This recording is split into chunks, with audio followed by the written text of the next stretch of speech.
We're here this evening with Michelle Del Rio Keller. She promised the last time I talked to her she'd have more to say about the Legends Park issue, and she's the chairman of the committee that handles that matter. And I'm in particular interested in not too precise reference to a session that took place after the Parks and Recreation Board member last, which I understand got pretty ugly, that Parks and Board member folks are just totally sold out getting rid of the golf course. You want to add anything to what happened at that particular meeting and your reaction? My reaction is it's always the same thing. Even when I served on the Park and Rec Committee, the golf course has never been a favorite entity of the Park and Rec Department. My feeling, though, is it is. You know, the Park and Rec Department is made up of the senior center, our park system, our rec center, and our golf course. So we have to start working together to make this work. And why they continue to turn their back on the golf course, we're not getting anywhere. We're continuing to take a step backward. It's, as I stated in the work session, it's a $3.1 million enterprise for the city, no strain on the general fund. People use our rec center, they come and they use our golf course. We need to embrace it. We need to make it better than what it is and not just throw our hands up in the air and walk away. Now, I understand that I'm told at the May meeting that Judge Elam got up and gave about a 45-minute presentation demanding that the golf course be done away with. And, of course, I think we all understand, is a close political ally of the mayor. And yet the Harrises, who live out next to the Legends, say that they got a letter from the mayor saying that they support, she supports their position.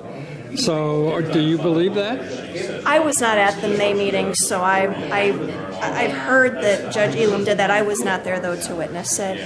I have been told that the mayor did send a letter to the Legends residents stating that, you know, she has no desire to sell the golf course at all.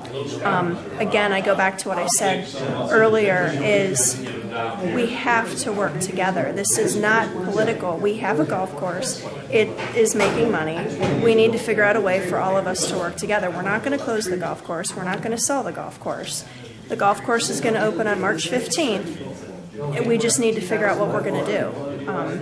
I go back to I want to hire a manager. You know, the mayor put together an ad hoc committee in 2012, of which she asked me to serve on it. We did recommend to hire a manager at that time. That was in May of 13. Again, nothing happened. So I'm not going to sit back and let nothing happen again.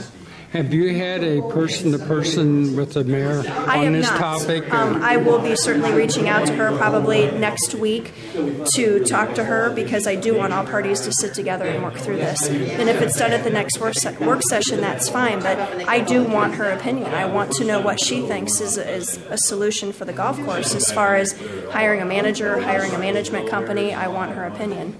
What kind of authority does the Parks and Recreation Board have over this issue? It's more of an advisory capacity. Ultimately, we look for them to give us their recommendations. So ideally, the Park and Rec Board did recommend to us to sell the golf course. We analyzed that for weeks at a time, and we voted to not sell the golf course. My hope was that the Park and Rec Board would get back together and work with their director, Doug Nist, and come up with another plan. Keeping in mind, 3 of those appointees are the mayor's appointees. Now, you're a councilwoman at large, cover the whole city of Massillon. The Legends Golf Course sits in the 4th Ward. Correct. Have you discussed this matter with Councilman Stinson? Ed is also on, or I'm sorry, not Ed, Shad is also on the Park and Recreation Department as well. He, unfortunately, due to other commitments that he chairs, was not able to be at the last meeting. So I will look to him and Ed as well as what their feelings are, that since they are part of Park and Rec. Okay, thank you, Councilwoman Michelle Del Rio Keller. Thanks, Martin.